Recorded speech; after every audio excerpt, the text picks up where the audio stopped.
earlier, the homeowners of this house began transforming the street appeal of their home with a bold new front door. Well, they aren't stopping there, with a new paint job and colour scheme planned for the whole facade and a new garage door to replace the old cream one. The previous owners actually bought it second-hand and then customised it to fit into this cavity. And you can see it doesn't really work at all. So we're going to take out this old roller door and we're going to replace it with a beautiful ColourBond steel roller door in a monument matte finish.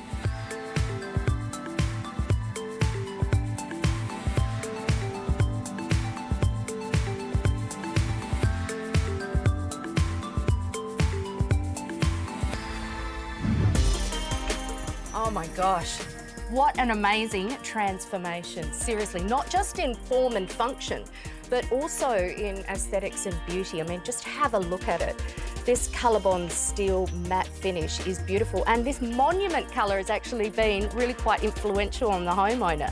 Interestingly enough, they waited until this beautiful door was actually installed and then decided on the colour palette for the entire house. It's been rather an influential installation.